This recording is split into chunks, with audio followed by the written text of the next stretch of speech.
திருச்சிற்றம்பலம் தில்லையம்பலம் தென்னாருடைய சிவனே போற்றி எந்நாட்டவர்க்கும் இறைவா போற்றி ஏகம்பத்துரை எந்தாய் போற்றி பாகம் பெண்ணுரு ஆனாய் போற்றி சிவார்ப்படும் பராய்த்துறை மேவிய பரனையை போற்றி சிராப்பள்ளி மேவிய சிவனே போற்றி தென்தில்லை மன்றினுள் ஆடி போற்றி இண்டனக்காரமுது ஆனாய் போற்றி காவாய் கனகத்திரளையை போற்றி கைலைமலையானே போற்றி போற்றி புலியர்கோன் வெப்பொழித்த புகலியர்கோன் கடல் போற்றி ஆளிமிசை கல்மிதப்பில் அணைந்த பிரான் அடி போற்றி வாழி திருநாவலூர் வந்தொண்டர் பதம் போற்றி ஒளிமலி திருவாத ஊரத் திருத்தாள் போற்றி கைலாய பரம்பரையில் சிவஞான போதனரி காட்டும் வெண்ணை பயில் வாயுமை மெய்கண்டான் சந்ததிக்கோர் மெய்ஞான பானுவாகி குயிலாரும் பொழில் திருவாவடுதுறைவாள் குரு நமச்சிவாய தேவன் சைலாதி மரபுடையோன் திருமரபு நீடுழி தழைகமாதோ சக்தி விநாயகர் அமைப்பெரு முருகப்பெருமான் எல்லா தெய்வங்களையும் வணங்கி திருக்கையிலாய பரம்பரையை வணங்கி சம்பந்த சரணாலயடிகள் திருவடிகளை வணங்கி பணி செய்ய உடல்நலம் மனவளம் ஞானத்தெளிவை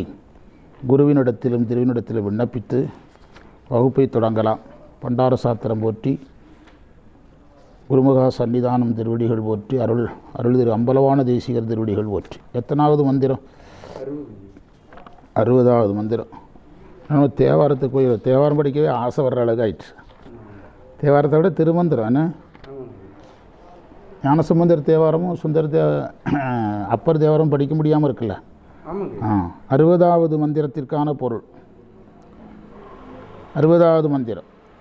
தில்லையில் ஆடிய வித்தகனே. போன மந்திரத்தில் வந்த இந்த வித்தகனேங்கிறதுக்கு நாம் பொருள் பார்க்காம விட்டுட்டோம். என் நெஞ்சத்தை ஆசை கடவுள் மலரம்புகளால் துளைத்தார்.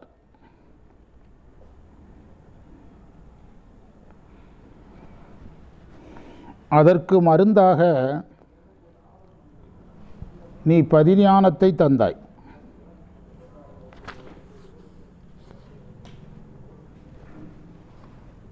அருள் மிகுந்து தோன்றியது.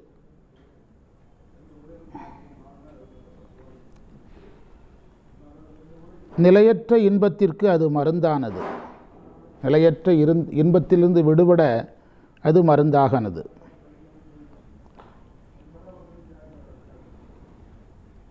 போகங்களெல்லாம், இந்த நிலையற்ற போகங்களெல்லாம் பொய்யாக தோன்றியது.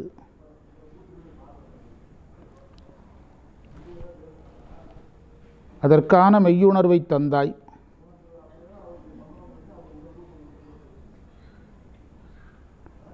இது நிகழ்ந்தது எப்படி? எனக்கு சொல்லி அருள்வாயாக.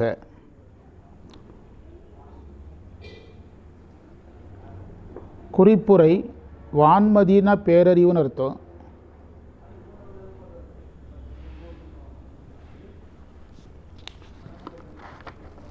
இம்மந்திரத்தினுடைய பொருளை நாம் அந்த வித்தகன்கிறத கவனமாக பொருள் பார்க்கணும். இதற்கு முன்பு மன்னவனேன்னு சொல்கிறாரு. மன்னவனேங்கிறது தான் நிறைய இருக்குது. சங்கரனே இருக்குது, இறைவனே இருக்குது, உத்தமனே இருக்குது. உத்தமனே தான் நிறையா வருது. அது ஒவ்வொன்றுக்கும் நாம் பொருள் பார்த்து கொண்டே இருக்கணும். உத்தமன் வர்ற இடங்களில் புண்ணியன், புண்ணிய வடிவானவன், பாசமற்றவன், கைமாறு கருதாதவன் எல்லாம் பொருள் வரும் உத்தமன்கிறதுக்கு.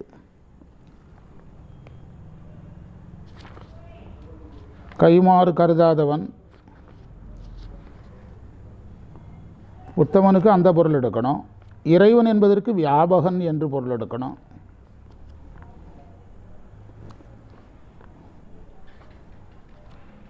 மன்னவன்கிற பொருளுக்கு பதின்னு பொருள் எடுக்கணும். உயிர்களின் தலைவன், உயிர்களின் தலைவன் பொருள் எடுக்கணும் மன்னவன்கிற இடத்துல. நேற்று பண்டிதமணி உரையில் தனி உரிமைன்னு சொல்கிறார் பார்த்தீங்களா, என் நாயகமேங்கிற இடத்துல. சங்கரன்கிற இடத்துக்கு சுகம் கொடுப்பவன் அர்த்தம். பேரின்பத்தை தருபவன், அதான் சங்கரன். பேரின்பத்தை தருபவன். அது அப்படியே வடிவத்தை மாற்றி வித்தகனாக மாறுது. வித்தகன்கிறது குருவுக்கான குறியீடு. வித்துனா ஞானம், வித்தகன்னா ஞானத்தை உடைய. இந்த மந்திரமே பாருங்கள் எப்படி வந்திருக்குது. என்ன வடிவத்தை எனக்கு தந்தாங்கிறாரு, ஞானத்தை தந்தாங்கிறாருல. ஞானத்தை தந்தான்னு சொல்கிறாருல. அந்த ஒரு வார்த்தைக்குள்ளேயே இந்த மந்திரத்தை அடக்கி வச்சிருக்கிறாரு. பதிஞானத்தை தந்து உலகிலிருந்து விடுவித்தாய்ன்னு சொல்லும் போதே அந்த வித்தகன்கிறதுக்கான பொருள் வெளியே வந்துடும். தில்லை நடராஜரை குருவாக பார்க்கிறார். கூடல் இலங்கு குருமணி போற்றி. அது குருவும் நடராஜரும் அதில் திருவாசகத்தில் ஒரே இடத்துல வருவாங்க. அதே 30வது பதிகத்தில் திருக்கழுக்குன்ற பதிகத்தில் குரு வந்து 31 நடராஜர் வருவார். சிவப்பிரகாசத்தில் கூத்தன் ஒரு மூர்த்தி கொடு குறுகின்னு ஒரு வரி இருக்குது 49வது மந்திரத்தில். கூத்தன் அப்படிங்கிறது நடராஜரை குறிக்கிற வார்த்தை, மூர்த்திங்கிறது குருவை குறிக்கிற வார்த்தை. இந்த மந்திரத்தினுடைய ரகசியம் முழுவதும் அந்த ஒரு வார்த்தைக்குள்ளே வச்சுருக்கிறார். இப்போ ஒன்றா பார்க்கலாம். ஆசைக்கடவுள் என் மனதை மலரம்பால் தொடுத்தாருங்கிறார்.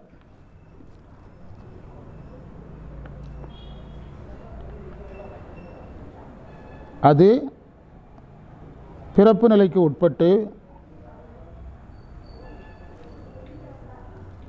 நிலையற்ற இன்பங்களுக்கெல்லாம் உட்படுதலை இதன் மூலம் கோரினார்.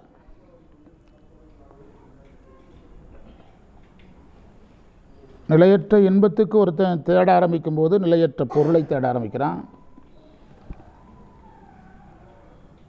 எல்லாமே அவனுடையதான் நிலையற்றதாகிரும். நிலையற்ற இன்பத்தை மட்டும் தேடுறான்னு சொல்ல முடியாது. சினிமா பார்க்கணுன்னு ஆசை வந்தால் தேட்டரில் போயிருந்தா டிக்கெட் தந்துடுவானா? காசு வேணுமல்ல. நிலையற்ற இன்பம்னு வரும்போதே அவன் நிலையற்ற பொருளை தேடுவான். அப்போ தேடுதல் எல்லாமே ஏதாயிரும், எல்லாமே சர்வமும் நிலையற்றதாயிரும். சிவார்ப்பணம். குருவே போற்று, குருவே போற்று. சிவார்ப்பணம். எல்லாம் தேடுதல் அனைத்துமே நிலையற்றதாக மாறிடும்.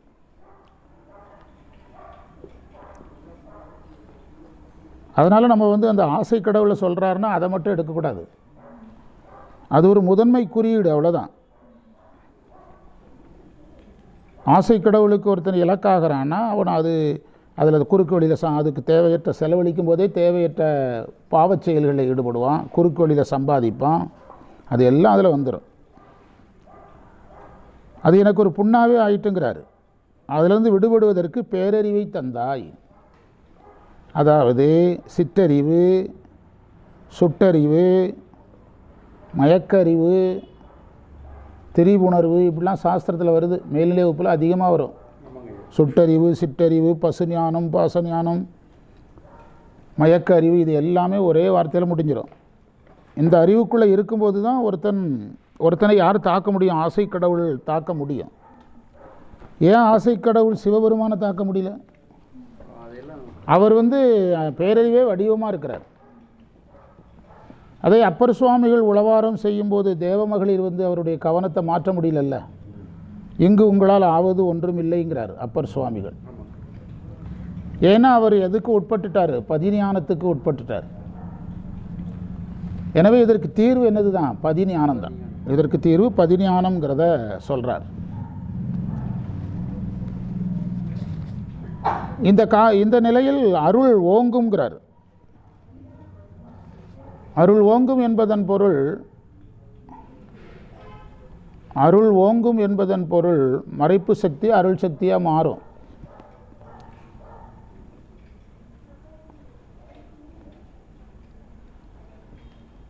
அதனால் நிலையற்ற இன்பத்தை நாடுதலுக்கு இது மருந்தாயிட்டுங்கிறார். அதனால தான் திருவாசகம் சிவபெருமானையே மருந்துன்னு சொல்லுது. 47வது பதிகத்தில் 48வது லைட்டை குறைக்கணும். அந்த லைட்லாம் அணைச்சிருங்க. இந்த 2 லைட்டை தவிர எல்லாத்தையும் அணைச்சிருங்க. இல்லைன்னா அந்த 1 தவிர 2 கிடக்கட்டும், மற்றதை அணைங்க பார்ப்போம். ஏதோ ஒன்று பண்ணும், என்ன செய்ய. அங்கே ஒரு லைட்டு போட்டுக்கண்ணா, சென்ட்ரல் லைட்டான அதை விட்டுரு. வா பார்ப்போம் என்ன செய்யுதுன்னு பார்ப்போம். இதையும் அணைச்சிப்பார், வெளிச்சம் போதுமான்னு பார்ப்போம். வாங்க சிவார்ப்பணம். இதையும் அணைச்சிப்பார், வெளிச்சம் போதுமான்னு பார்ப்போம். போதுமா? இந்த சென்டரை போட்டுட்டு இந்த லைட் அணைச்சிரு தம்பி. இதை அணைச்சிரு. போதும். சரியாக 10 நிமிஷம் தான், அவ்வளோதான்.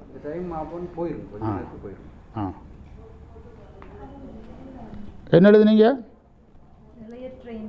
இதில்? இது போடு, இது போடு. நிலையற்ற இன்பத்துக்கு இது மருந்தானதுங்கிறார்.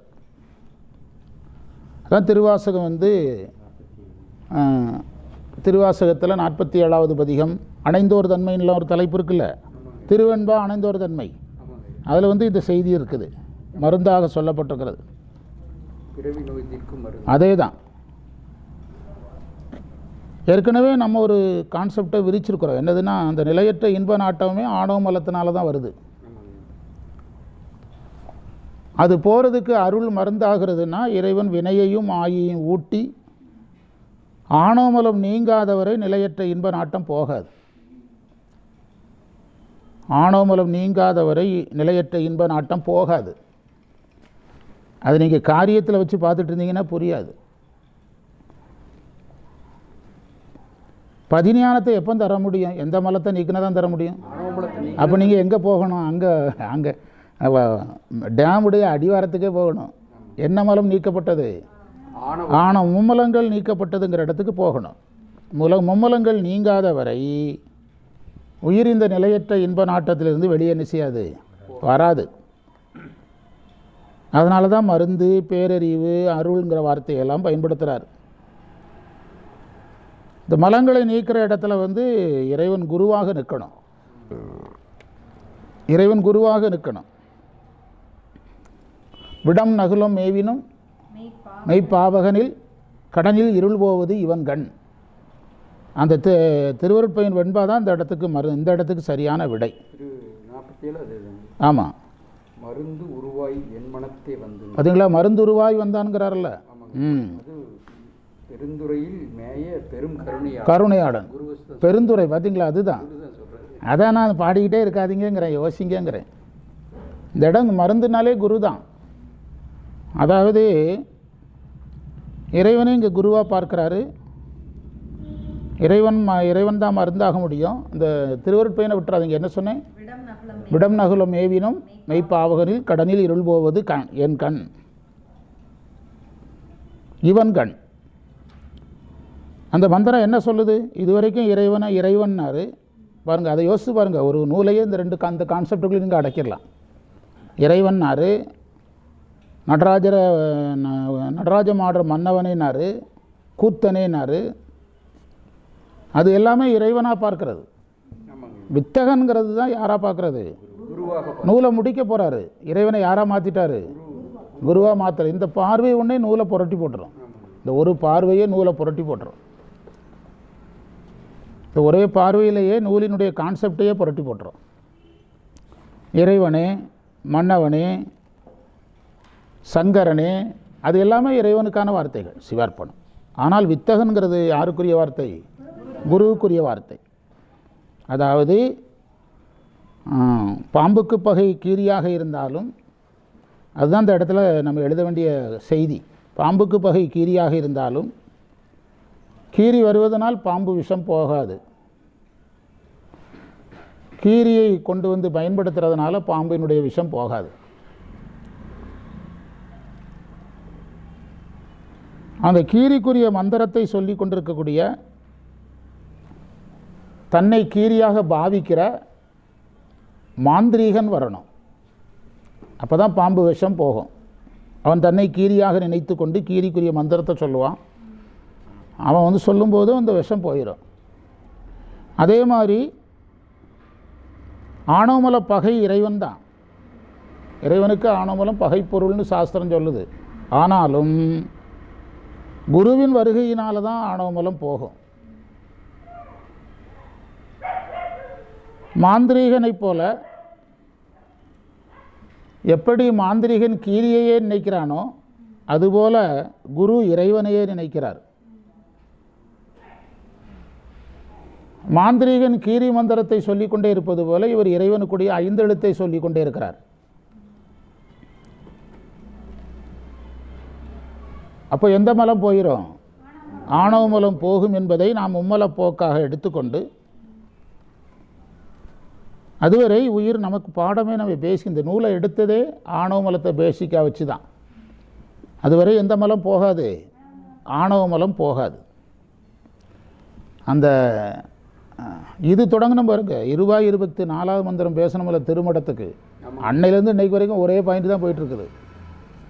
4வது மந்திரத்தில் ஆணவமல காரியம் பேசும்போது ஆணவமல காரியம்னு சிவஞான முனிவர் என்ன சொல்கிறாரு? 20 ஒரு விளக்கம் இருக்குது, சிவஞான முனிவர் விளக்கம். இந்த பூச்சிக்காக ஆஃப் பண்ணி போட்டோம் சாமி, கண்ட்ரோல் ஆகிட்டா. சரி சரி, இந்த இதை ஆஃப் பண்ணு. என்ன சொன்னேன்? 20 அதுக்கு வெளியே வந்துட்டேன். 20 ஆணவமல காரியமாக சொன்னதுக்கு சொல்லப்பட்ட விளக்கத்தையும் கடந்து சிவஞான முனிவர் ஒரு விளக்கம் சொன்னார். ஆணவமல காரியத்துக்கு அத்தனைக்கும் நிலையற்ற இன்பத்தை தான் காரணமாக சொல்கிறார். 7 காரியம் சொல்லி 7மே நிலையற்ற இன்பத்தை அடிப்படையாக கொண்டதுங்கிறார். அன்னைக்கு ஆரம்பித்தது தான். அது வழியாக தான் நம்ம திருவாசகம் வழியாக பண்டார சாத்திரத்துக்குள்ளே வேகமாக உள்ளே வந்தோம். இதையெல்லாம் உள்வாங்கி கொண்டால் தான் நீங்கள் இதில் இந்த வித்தகன்கிற ஒரு வார்த்தையை விளக்க முடியும். இல்லைனா அதை நீங்கள் சாதாரணமாக சொல்லிக்கொண்டே போயிட்டே இருப்போம். நாம் 61வது மந்திரத்திற்கான இந்த மந்திரத்தை படிச்சுட்டு 61க்கு போங்க. மந்திரத்தை படித்து பார்த்துடுங்க. எப்படி தொடங்குது? துளைத்தது காமன் பகழி அம்பு என் நெஞ்சை சுடு நெருப்பாய் கிளைத்தது வான்மதி. வான்மதினா பதிஞானம், வான்னா மேலான, மதினா ஞானம். தீர்க்கும் மருந்தன கேடிலருள் முளைத்தது மாதின் முயக்க மருந்தன முற்றி பொய்யா விளைத்த எவ்வாறு சொல் தில்லையிலாடிய வித்தகனே. அடுத்த மந்திரத்துக்கு பொருள் எழுதுங்க. தில்லையில் ஆடிய வித்தகனே,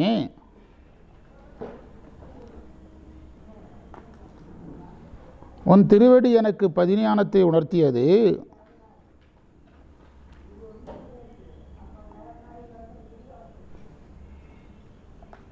உன் திருவடியாகிய அருள் ஒளி என் அறிவில் புகுந்தது. அருள் ஒளி என் அறிவில் புகுந்தது. அடுத்த வார்த்தை எழுதிடுங்க. நம்ம ஒரு நேரம் பேசுகிறவளை கத்திருக்க வேண்டியதே இல்லை.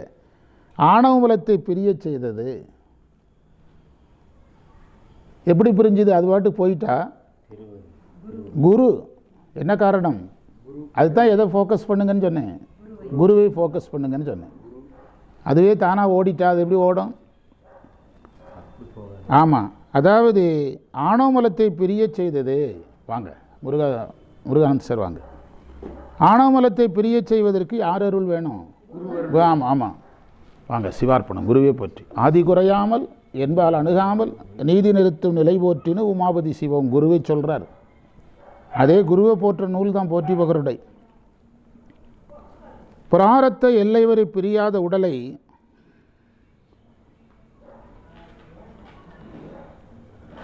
உனக்கு பணி செய்ய பயன்படுத்தினேன்.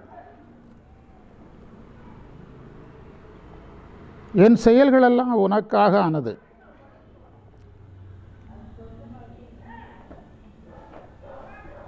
உன்னிடத்தில் அன்பு பெருகியது. இது நிகழ்ந்தது எப்படி?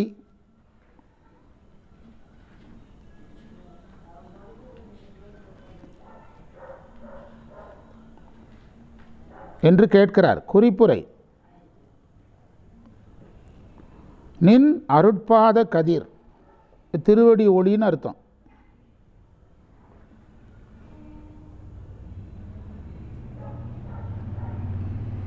மந்திரத்தில் பிரிவில் உடல்னு ஒரு வார்த்தை இருக்குது, ஒரு தொடர் இருக்குது. அது சிவமாம் தன்மை பெறுவரை பிராரத்த சிவமாம் தன்மை பெறுவரை சிவமாம் தன்மை பெற்றும் பிராரத்தம் உடைய வரைக்கும் உடம்பு இருக்கும். அதான் உடல், பிரிவில் உடல்னார்.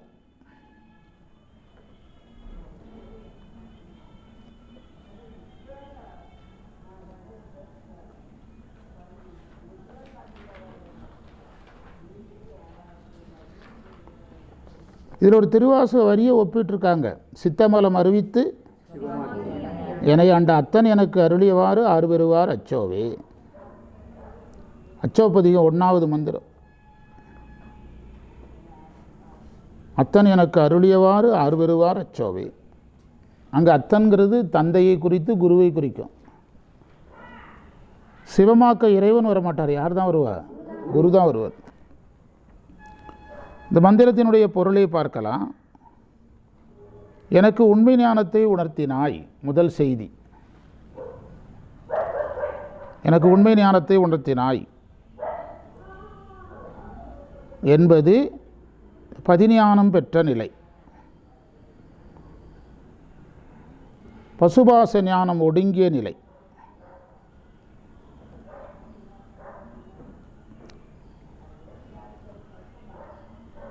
உண்மை ஞானம் கைகூடும் போது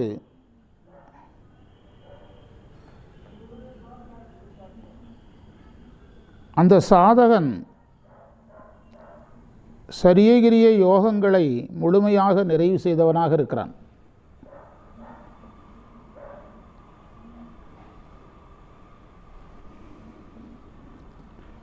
அவன் அருளை தனக்குள் ஒளியாக காண்பான். அதான் பாதக்கதிர்னு சொன்னார். சோதியே சுடரேன்னு மாணிக்கவாசகர் எத்தனாவது பதிகத்தில் சொல்கிறார்? 29. அடுத்தது குரு வந்துடுறாரு. அதுக்கடுத்து குரு வந்துடுற அந்த அருளை தான் அருள் ஒளிங்கிறாரு. அதுக்கடுத்தது குரு வந்துடுறாரு. அதுக்கடுத்து நடராஜர் கண்டபத்தில் வந்துடுறாருல்ல. இதுதான் நீங்கள் இதுவும் ஆகமம் தான், அதுவும் ஆகமம் தான். எனவே அந்த சாதகத்தை முடித்தவன் தான் குருவை தரிசிக்க முடியும். குரு தரிசனமும் சாதக முடிவும் மேல் சரியகிரியா யோகங்களை செய்துடி ஞானத்தை காட்டியது மோட்ச சரியகிரியா யோகங்களை செய்துடி அப்படிங்கிறாரு. ஆமாம், செய்திருக்கணும். சரியகிரிய யோகத்தை பற்றி பேசுகிறது போதாது, அதற்கான அதிகாரியாக இருந்து பிரயோஜனம் கிடையாது. அதிகாரிகள் எல்லாருமே வேலையை செய்கிறாங்கன்னு சொல்ல முடியாது. அதிகாரி வேறு, அதிகாரி தன் வேலையை செய்கிறது வேறு. எனவே சரியகிரிய யோகங்களை முடித்தவன் இறைவனை தனக்குள் ஒளியாக பார்க்கிறான். அதனால தான் அங்கமாலையில் அப்பர் அதை தேடி கண்டு கொண்டேன், திருமாலோடு நான்முகனும் தேடி. எதை தேடினாங்க? 2 பேரும் ஒளியை தேடினாங்க. ஒளியிலே இறைவனை தேடினாங்க. தேடியும் தேடனா தேவனை என் உள்ளே தேடிக்கண்டோ ஒளியை பார்த்தேன்னு அர்த்தம். அதுக்கு மேலே என்ன இருக்குன்னு பார்த்தீங்கன்னா சரியகிரிய யோகம் தான் இருக்குது அப்பர் சுவாமிகளுடைய அங்கமாலையில். எனவே இது அருளொளி என்பது குருவருளால் 4 வகையான சாதனைகளையும் முடிவு செய்தல், 4 வகை சாதனங்களையும் முழுமையாக செய்தல் குருவருளால். இதற்கு பிறகு அங்கே ஆணவ மலத்திற்கு வேலை கிடையாது. அதனால தான் ஆணவ மலத்தை பிரிய செய்தினார். ஆணவ மலம் ஒடுங்குது. எந்த ஒளி வந்ததுனால? அருள் ஒளி வந்ததுனால. ஞான ஒளி வந்ததுனால ஆணவ மலம், அது இருள் தானே, அது ஒடுங்குது. திடீர்னு ஒரு நாள் நடந்துடலை. அந்த சாதகனுடைய சாதனையை பார்த்து இறைவன் அதை செய்கிறார்.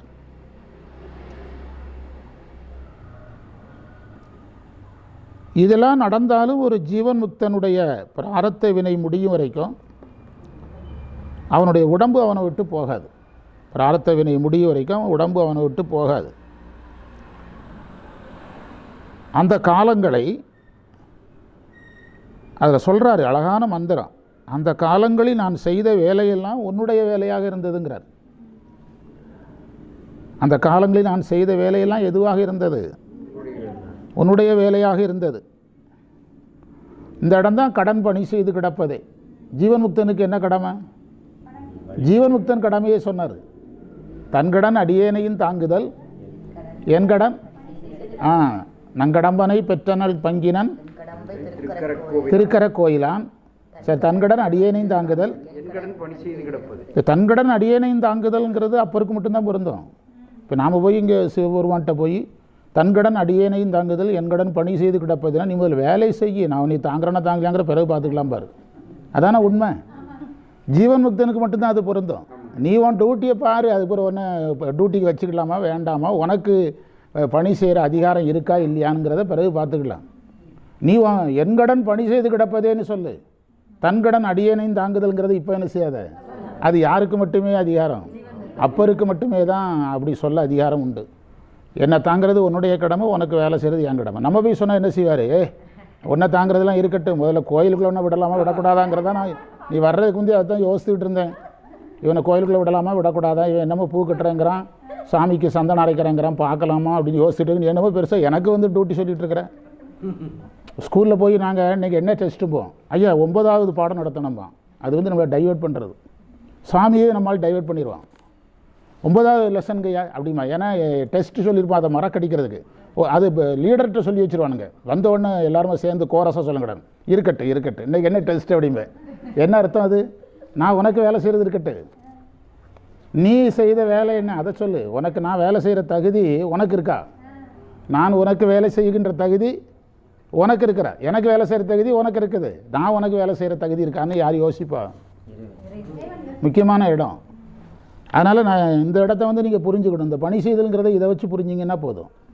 எப்போது பணி செய்தேங்கிறாரு அம்பலவான தேசிகர், நான் ஜீவன் முக்தனாயிட்டேன், ஆணவமலம் ஒடுங்கிட்டு பதிஞானம் வந்துட்டு, அதுக்கு பிறகு நான் உயிரோடு இருந்தேன், எது முடிவு வரைக்கும், அது வரைக்கும் நான் உனக்கு வேலை செஞ்சேனார். அந்த வேலை தான் என்ன பணி, சிவப்பணி. செம்மை மனத்தால், அதுதான் செம்மை மன திருப்பணி. மனம் செம்மையானதுன்னா என்ன மலம் போயிட்டு, அதனால் செம்மை மனத்தால் திருப்பணிகள் செய்வேனுக்குனார். நாம் சொல்கிறதெல்லாம் ஏதாவது வேறு காரணங்கள் வச்சுருக்குறோம். சில செல்வந்தர்கள் திடீர்னு சமயம் பண்ணுறேன்னு வருவாங்க, அவங்க நினச்சது எதுவுமே நடந்திருக்காது, ஃபேமிலிக்குள்ளே ஏதாவது லாக் ஆகிருக்கும். அப்போ அவன் எது மூலமாக இதுக்கு பரிகாரம் தேடுவான், இது மூலமாக தேடுவான். திருவாசகம் முற்றோதல் தொடங்கிய காலத்தில் நான் ஒரு செய்தி அறிவித்தேன். அதாவது சிவதர்மத்தை வளர்க்க முற்றோதலா, அவன் கருமத்தை தொலைக்க முற்றோதலான்னு பார்த்துக்கிடுங்கன்னு ஒரு செய்தியை சொல்லி இவங்களுக்கெல்லாம் வகுப்பில் சொல்லியிருக்கிறேன், மறந்துருப்பாங்க. எங்கள் வீட்டில் லட்சுமிகிட்ட நான் சொன்னேன், கோயிலுக்குன்னா போய் வீடுகளுக்கு போகாத அப்படின்னு. ஏன்னா சொல்லியிருக்கிறேன் நான் கோயிலுக்கு போகணுன்னு. அதுக்கு காரணம் ஒன்று இருந்தது. அந்த சீசனில் வீடுகளில் முற்றோதல் பண்ணாங்க, சிலர் பேஷண்ட்டாக படுத்தாங்க. அதை சர்வே பண்ணி பார்த்தா அவன் சில கர்மங்களை செய்திருக்கான். விசாரித்தா அவன் இதுக்கு ஆகாதவன். அவன் வீட்டில் சினிமா பாட்டு பாடினாலே பாவம் பிடிச்சிக்கிடும். நீங்கள் அவன் வீட்டில் போய் என்ன பாட்டை பாடியிருக்கிறீங்க? ஆமாம், நீங்கள் சினிமா பாட்டு பாடினாலே எம்எஸ் இந்த பாட்டு பாடின சினிமா பாடகர்கள் கண்ணதாசன் வைரமுத்தெல்லாம் கவலைப்படுவாங்க. அப்படி இருக்கும்போது நீ அங்கே போய் எதை பாடியிருக்கிற? ஒரு திருவாசக நாங்கள் ஒரு காலையில் ஒரு இடத்துல வகுப்பு நடத்துகிறோம். மத்தியானம் ஒரு வீட்டில் முற்றோதல், மதிய உணவு வகுப்பில் மத்தியானம் ஒரு வீட்டில் முற்றோதல். 4 மணிக்கு முற்றோதல் போய்ட்டு வந்து ஒரு பேஷண்ட்டாக படுக்கிறாரு, பேஷண்ட் ஆகிறார் 4 மணிக்கு. அது என்ன, இப்படி ஒரு 2-3 சம்பவம் தொடர்ந்து நடந்தது. அந்த டைமில் ஒரு முக்கியமான ஒரு பேங்க் ஆஃபீஸர் எங்கள் வீட்டுக்கு வந்தே ஆகணுன்னாரு என்னைய. அப்போ நான் சொன்னேன், மறுக்கவும் முடியல. கனரா பேங்கில் இருந்தார். நான் சொன்னேன், நாங்கள் வர்றதுக்குள்ளே உங்கள் குடும்பமே குளித்து கோயிலுக்கு போயிருக்கணும். கோயிலிருந்து அர்ச்சனை பண்ணி தேங்காய் பழத்தோடு நீங்கள் எங்கே வரணும்? வீட்டுக்கு வரணும். நாங்கள் வர்றதுக்குள்ளே கோயில் பிரசாதம் எங்கே இருக்கணும்? உங்கள் வீட்டில் இருக்கணும். அப்படிலாம் கண்டிஷன் போட்டு அதை மட்டும் செஞ்சுட்டு வந்தேன். ஏன்னா அதுக்கு வந்து நாங்கள் நிறைய சந்தித்தோம். பள்ளப்பாளையத்தில் ஒரு வீட்டுக்கு முற்றோதல் கூப்பிட்டானுங்க, போனோம். குடும்பமே தூங்கிட்டு இருக்கு 8 மணிக்கு. ஆமாம், தலைவாசல் திறந்து போட்டிருக்கானுங்க, முற்றோதலை பண்ணுங்கிறானுங்க. விளக்கங்கடான்னா அது போன யுகத்தில் விளக்குனது. எப்படியோ போன யுகத்தில் விளக்க வீட்டில் வச்சுருக்கிறான். போன நாங்கள் எடுத்து விளக்கணுங்க, கோயிலில் சொல்கிறேன். நாங்கள் விளக்கி பூஜைக்கு ரெடி பண்ணோம். அதுக்கு பிறகு தான் அந்த கூட்டத்தையே கலைச்சேன். வடிவேல் சொன்ன மாதிரி கூட்டம் இதோடு என்ன செய்கிறது? ஆமாம், எல்லாம் கூட்டத்தை கலைச்சிக்கிடுங்க, இனிமேல் கிடையாது, மீட்டிங் கிடையாதுன்னு அப்போ தான் முடித்தோம். ஆமாம், அதுக்கு பிறகு தான் நான் வந்து இந்த வேலைக்கு வரல அப்படின்னேன். பள்ளப்பாளையத்தில் நடந்தது. வீடு எனக்கு யாருடைய உறவினர்னு இப்போ சொல்ல முடியும், முக்கியமான ஆள், அதனால் சொல்லாமல் இருக்கிறேன். ரூமுக்கு ஆள் படுத்து தூங்கிட்டே இருக்கிறான். திடீர்னு 1ஆம் நம்பர் ரூம் திறக்கிறான், அங்கேருந்து ஒரு கூட்டம் வெளியே வருது. கூட்டமாக இருக்கானுவேன். அதனால் இந்த இடம் அழகாக இருக்கா? எனது பணி செய்தல்னா புரியுதா? பணி எல்லாரும் செய்வ பணி செய்கிறேன்பா. யார் செய்வது தான் செய்வ பணி? ஜீவன் முக்தன் பிராரத்தம் கழியும் வரை உடம்பு இருக்கு வரை இறைவனுக்கு செய்கிற வேலை மட்டும்தான் சிவப்பணி. மற்றது எல்லாரும் வினை கழிவுக்கும் தோசக்கழிவுக்கும் பாச நீக்கத்துக்கும் பயன்படுமே தவிர அப்பர் சொன்ன கடன் பணி செய்து கிடப்பதே என்பதற்கு அது என்ன செய்யாது, பொருந்தாது. அப்பர் மாதிரி நங்கடம்பனை பெற்றனல் பங்கினன் ஓகே இறைவன் நம்ம பாடனா அப்படி ஓகே பாரு. சரி சொல்லு. தென்கடம்பை ஆமாம் அங்கே தான் இருக்கிற, யாரடா இல்லைன்னா சொன்னேடா. தென்கடம்பை திருக்கிற கோயிலான் தன்கடன் அடியேனையும் தாங்குதல், அதை பிறகு சொல்லு. புரியுது? அது இப்போ சொல்லிக்க, அதுக்கு உனக்கு பொருள் கிடையாது.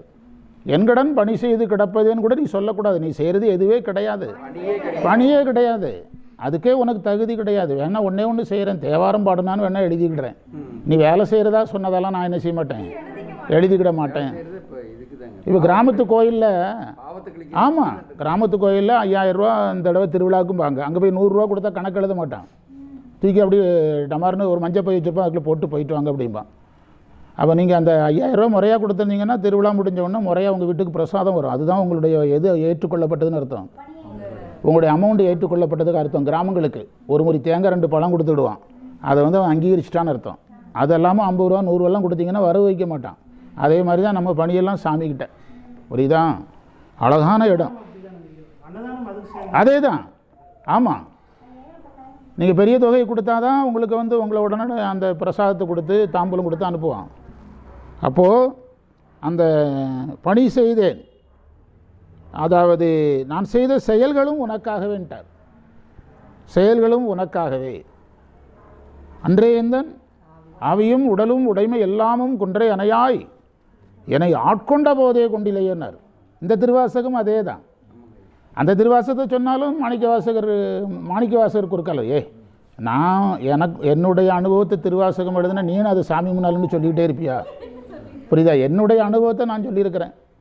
அன்றே இந்த ஆவி, அன்றே பொருள் சொல்கிறா அப்படின்னா நம்ம என்ன சொல்ல முடியும்? அதான் அன்னைக்கு. அப்படி இல்லைப்பா, இறைவன் அடிமை கொண்ட அன்றைக்கு. ஒன்று அடிமையே கொள்ளலை. திருவாசக ஆரம்பமே யாருக்கு பொருந்தாது? நமக்கு பொருந்தாது, எனக்கு பொருந்தாது. முதல்ல அன்றே எந்த ஆவியும் உடலும் உடைமை எல்லாமும் குன்றே என்னைய ஆட்கொண்ட போதே கொண்டிலையோ. ஆமாம், கொண்டேன். இன்னைக்கு காலையில் 6 மணிலேருந்து சாயங்காலம் 6 மணி வரைக்கும் எனக்கு என்ன வேலை செஞ்சார்? ஒன்றும் சாமி கும்பிட வந்தேன், அதுவே எனக்கு வேலை கொடுக்க தான் வந்திருக்கிறா. வந்த உடனே தன்கடன் அடியனையும் தாங்குதல்ங்கிறா. 12 மணி நேரம் உனக்காகவே வேலை செஞ்சுட்டு உனக்காகவே பேங்க்குக்கு போகிறேன், இல்லை அங்கே போகிறேன், இங்கே போகிறேன், வசூலுக்கு போகிறேன், வட்டி வாங்க போகிறேன்னு போய்விட்டு கோயிலில் வந்து என்ன சொல்கிறான்? அன்றே எந்த ஆவியும் உடலும் உடைமை எல்லாமும் குன்றே என்னையை ஆட்கொண்ட போதே கொண்டிலையோ அப்படிங்கிறா. என்றொரு இடையூறு உண்டோன்னு வேற சொல்லிக்கிடுற. 12 மணி நேரம் உனக்கு யூஸ் பண்ணிவிட்டு எனக்கு எந்த இடையூறும் வரக்கூடாதுங்கிற. ஆனால் நீ உன்னை எனக்கு தந்தது எவ்வளோ நேரம்தான்? மிக குறைந்த நேரம்தான். இந்த கேள்வியெல்லாம் வருமா இல்லையா? இந்த கேள்விகளை எந்த ஒரு சைவன் தனக்குள் கேட்குறான்? ஆமாம், அது வந்து இறைவனுடைய அத்விதத்தை பேசுது. இப்போ ஒரு மகன் வந்து 18 கொலை செஞ்சுட்டு அப்பா என் மகன் இல்லைன்னு சொல்லிடுவாரா? பொதுவுக்காக சொல்லுவார். இப்போ ஊருக்காரன் கேட்டாங்கன்னா அவனால் நமக்கு கெட்ட பேர் தான் சார், நீங்கள்லாம் ஊருக்காரன் வேண்டாம்னு சொல்லலாம். பெற்றவன் நானல்ல, நான் மகன் இல்லைன்னு சொல்ல முடியுமா? கேள்வி சரியாக தப்பா, பதில் சரியாக தப்பா? கேள்வியும் கரெக்டு, பதிலும் கரெக்டு தானே? ஆமாம், மகன் தான். என்ன செய்கிறது? நமக்கு மூத்த பையன் நல்ல பையனாக அமைஞ்சான், இந்த 3வது பையன் இப்படி இருப்பான்னு நம்ம எதிர்பார்க்கல, தப்பு செஞ்சுட்டான். சரி, ஆ மகன் தானே. இப்போ நம்ம பையன் கொலை செய்து ஜெயிலில் இருக்கிறான்னு ஒருத்தருக்கு ஒரு தகவல் வருது, ஜாமீன் எடுக்க போக மாட்டாரா? போய் எடுக்கிறார்ல. அந்த மாதிரி எடுத்துக்கிடணும். இறைவனுடைய அத்வித சம்பந்தம். ஆணவத்துக்கூடையே அவர் கலந்துருக்கணும். நம்ம கூட கலந்துருக்கிறதுக்கு என்ன வந்தது? பாசத்தோடையும் கலப்பு, பசுவோடையும் கலப்பு. ஆமாம், ஆணவத்தோடு அவன் கலப்பு இல்லைன்னா அந்த ஏரியாவில் வியாபகம் இல்லாமல்லாம் போயிடும். அது அவனுடைய அத்வித நிலை. இப்போ நான் சொன்ன ஒரு மாணவன் வந்து கடைசி மதிப்பெண் எடுக்கிறான், ஆசிரியர் மாணவர் இல்லைன்னு சொல்லிடுவாரா? ஒரு பேஷண்ட் வந்து சாக கிடக்கிறான், சாகு வரைக்கும் என்னுடைய பேஷண்ட் தானே சொல்கிறார், செத்தப்புறம் என் பேஷண்ட் தானே சொல்கிறாரு. அந்த இடத்துல இறைவன் சொல்கிறாரு, இந்த இடம் வேறு. ஆமாம், என்னுடைய மாணவன் அவர் அதுக்காக தானே வருத்தப்படுறாரு, இப்போ நாங்களே பையன் ஃபெயில் ஆகிட்டா அடுத்தவனை வாட்ச் பண்ணுவோம். பள்ளிக்கூடத்துக்கு வரலன்னா என்னடா ஆனாம்போம். சில பையன் என்ன சொல்லுவானா, சார் பள்ளிக்கூடத்தில் வந்து எனக்கு டைம் வந்து நிறைய வீட்டில் கொடுக்க மாட்டேங்கிறாங்க, டுட்டோரியலில் படிக்கணும். அப்போ டுட்டோரியல் ஃபேமஸாக இருக்கும். அப்போ என்ன செய்யும், நாங்களே காசு கொடுத்து படிக்க வைப்போம். நான் கொடுத்ததில்லை, சில ஆசிரியர்கள் செய்வாங்க, அவங்களுடைய இதில் படிக்க வைப்பாங்க. ஏதோ வகையில் அந்த பையனை எதில் தான் வச்சுருப்போம்? வாட்சிங்கில் தான் வச்சுருப்போம். புரியுதா? அப்போ இமைப்பொழுதும் என் நெஞ்சில் நீங்காதான் அப்படின்னா அவன் தவறு செய்யும்போதும் நீங்காமல் தான் இருக்கிறாரு. ஆனால் இறைவனுடைய கிரேடில் கீழெல்லாம் போயிடுறார். இப்போ அதை வந்து நம்ம ஒரு பெரிய வேல்யூவாக எடுத்துக்கிட்டோம்னா எல்லாருமே ஒன்றும் ஆயிரும். எல்லா மாணவருக்கும் இப்போ தேர்ச்சி அட்டை கிடையாதுடா, பரீட்சை எழுதிய அனைவரும் முதல் மதிப்பெண், எழுதிய அனைவரும் முதல் ரேங்க் பெற்றதாக அறிவிக்கப்படுகிறது போட்டுடலாமா? ஆமாம், கொடுத்துடலாமா? புரியுதா உங்களுக்கு? அவனுக்கு ஒரு டாக்டர் பட்டம் கொடுத்துடலாம். அப்படியானால் இந்த இடத்துல அதுதான் செய்தி. என் செயல்களெல்லாம் உனக்கே தந்தேன், அன்றே எந்தன் ஆவியும் உடலும் உடைமை எல்லாமும் கொன்றே அணையா என்னை ஆட்கொண்ட போதே கொண்டிலையோ. என்றே ஆட்கொண்ட அன்றே, அங்கே ஆட்கொண்ட போதேனார்ல, அதுதான் மேலே அன்றேன்னு வருது. அது அடிமை கொள்ளுதல் தான். அன்பர் பணி செய்ய என்னை ஆளாக்கி விட்டு விட்டால் அப்போ அது வரைக்கும் வராது. அதற்கு வந்ததாக நம்ம நினச்சிக்கிடுறோம். அதுக்கு சாமி எப்படி பொறுப்பேற்பார்? ஆமாம், கற்பனையில் நம்ம வேணால் சொல்லிக்கலாம். இந்த குழந்தைகள் வந்து 500 இதெல்லாம் பணம் வந்து லாட்டு சீட்டு மாதிரி இருக்கும். அந்த மாதிரி பணத்தை வச்சுக்கிட்டு என்கிட்ட 5000 ரூபா இருக்குது 6000 சொல்ல வேண்டியதான். இந்த குழந்தைகள் விளையாடுறதுக்கு ரூபா பிரிண்ட் பண்ணி கொடுக்குறான்ல, அதில் ஒரு 1 லட்ச ரூபா கையில் வச்சுட்டு என்கிட்ட 1 லட்ச ரூபா இருக்குன்னு சொல்லிட்டு இருந்தால் எவ்வளோ கேவலமாக இருக்கும். அதை என்ன வாங்க முடியும்? இப்போ அந்த கள்ள நோட்டை கூட 5 லட்ச ரூபாய் மதிப்புடைய கள்ள நோட்டுன்னு தான் சொல்கிறான். 5 லட்ச ரூபாய் அப்போ 5 லட்ச ரூபாய் வாங்கிடுவியா? மதிப்பே இருந்தாலும் வேல்யூலெஸ். புரியுதா? அதே தான் இந்த இடத்துல. ஆமாம், போலியானது அதே தான். இதை நான் எதுக்கு இவ்வளோ விரிவாக சொல்கிறேன்னா, இதை என்னைக்கு ஒவ்வொரு உயிரும் உணருதோ அன்னைக்கு தான் பணினா என்ன, சைவம்னா என்ன, வேலை செய்கிறதுனா என்ன, திருக்கோயில்னா என்ன எல்லாம் புரிய ஆரம்பிக்கும். நம்ம என் சைடில் இருக்கிற குறை எனக்கு தெரிய ஆரம்பிக்கும். எனக்கே இப்போ என் சைடில் இருக்கிற குறை அதிகமாக தெரியுது இந்த தேவாரத்தை இந்த கோணத்தில் பார்த்த உடனே. உண்டா இல்லையா? பண்டார சாத்திரம் இப்படி சொல்லும்போது பயமாக இருக்குது நமக்கு. அதைத்தான் என் பணி உனக்கானது, என் செயல் உனக்கானது, அன்றே இந்த ஆவியும் உடலும் உடைமை எல்லாமும் குன்றே என்னை ஆட்கொண்ட போதே கொண்டிலையோ. அந்த கொண்டிலையோ வார்த்தையை பிடிங்க சார். கொண்டிலையோன்னா நீ கொடுத்தா நான் வாங்கினேன்னு கேட்டால் என்ன செய்வீங்க? அன்றே இந்த ஆவியும் உடலும் கொடுத்தேன்னு நீ தான் சொல்லிகிட்டு இருக்கிற, நான் வாங்கலை தெரியுமா அது உனக்கு அப்படின்னாருன்னா மாட்டிக்கிடுவோம். நான் வாங்கவே இல்லை, ஏன்னா நீ கொடுக்குறத வாங்குற அளவுக்கு நீ குவாலிட்டியாக இல்லை. புரியுதா? கொண்டிலையோ அதுக்குள்ள இன்னொரு இடையூறு எனக்கு உண்டுன்னு சொல்லாத. நான் வாங்காதனால உனக்கு என்ன உண்டு? இன்னும் ஒன்று கேம்பஸ்க்குள்ளே விடலை, கேம்பஸ்க்கு வெளியே தான் இருக்கிற. எண்தோள் முக்கன் எம்மானே அதெல்லாம் பிரச்சனை இல்லை, அது வேணால் சொல்லிக்க. எனக்கு 8 தோள் இல்லை 16 தோள் வேணால் சொல்லிக்க. நன்றே செய்வாய், எதை வேணாலும் சொல்லிட்டு போ, ஆனால் கண்டிஷனில் கவனமாக இரு. புரியுதா? அதான் அதை இதில் எடுத்து அனுபவிச்சிங்கன்னா அந்த மந்திரத்தை அப்படியே விழுங்கிடலாம், ஒரு நாளைக்கு விழுங்கலாம். அதற்கு பிறகு இன்னொரு அழகான ஒரு வார்த்தை போட்டார், என்னுடைய அன்பு உன்னிடத்தில் பெருகியதுன்னாரு. இந்த அன்பை தான் நம்ம கண்ணப்பர் இடத்துல வச்சு பார்க்கணும்.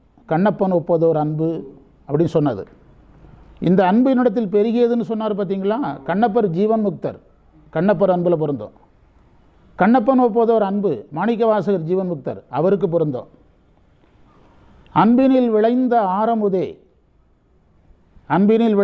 ஆரமுதே மாணிக்க வாசகருக்கு பொருந்தோம்.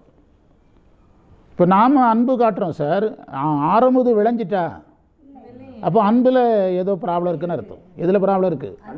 குறிப்பிட்ட மருந்தில் நோய் போகலைன்னா மருந்தில் ஏதோ ப்ராப்ளம் இருக்குன்னு அர்த்தம். மருந்தை சந்தேகப்படுறோம்ல, அப்போ அன்பில் ஏதோ ப்ராப்ளம் இருக்குது, அன்பில் ஒரு முழுமையானது இல்லை. அன்பினில் விளைந்த ஆரமுதே யாவராயினும் அறியுணா ஜோதியான். அந்த மந்திரம் முழுவதும் இந்த வரியில் முடிஞ்சு போச்சு. யாவராயினும் அன்பரன்றி அறியோனா மலர் ஜோதியான். அந்த வரியை எழுதுங்க. யாவராயினும் அன்பரன்றி அறியோனா மலர் ஜோதியான். யாராயிருந்தானே அன்பு இல்லைன்னா, நீங்கள் கேட்ட கேள்விக்கு இந்த வரி பதிலாக வந்துடும். யாராயிருந்தானே அன்பு இல்லைன்னா அவர் என்ன செய்ய முடியாது, அறிய முடியாது. அத்விதமாக இருப்பான், ஆனால் உங்களால் என்ன செய்ய முடியாது. யாவராயினும் அன்பரன்றி அறியோனா மலர் ஜோதியான். இப்போ ஜோதின்னு நேரம் வந்துச்சுல்ல, அருள் ஒளி. இந்த வரியை போட்டிங்கன்னா அந்த மந்திரத்துக்கு பொருள் வந்துடும். இந்த வரியை அடிச்சுட்டு இந்த மந்திரத்தையும் அடிச்சிங்கன்னா பொருள் வந்துடும். யாவராயினும் அன்பரன்றி அறியோனா மலர் ஜோதியான். அப்போ அங்கே என்னெல்லாம் இருக்குது? அன்பு வரணும், இறைவன் அருள் ஒளியாக தெரியணும், ஞானம் வரணும். அதுதான் இந்த மந்திர சாரம். மந்திரத்தை படிங்க. தெரிவித்த நின்னருள் பாத கதிரேந்தன் சித்தம் புக்கு பிரிவித்து அகையிருள் யானைதாக்கி பிரிவிலுடல் வருவித்த தன்பணிக்காய். அழகான வரி. வினை நிற்கென மன்னி நின்பால் விரிவித்த வாருங்கொள் தில்லையில் ஆடிய வித்தகனே. அற்புதமான மந்திரம். என்னமோ நம்ம திருக்கூட்டத்தை பண்டார சாத்திரம் ஏதோ பண்ணுது, அப்படி தானே? ஆமாம், நல்ல மந்திரம். அடுத்த பதிவுக்கு போகலாம். முருகானு சார் உங்கள் வேலையை முடிச்சிருங்க, அதுக்கப்புறம் அடுத்த பதிவுக்கு போகலாம். ஏன்னா பாவம் அவர் வெளியூர் போகணும். சரி, ஆமாம். அந்த பத்திரிக்கை இருக்கா? எங்கே இருக்குது? வெளியே இருக்கா?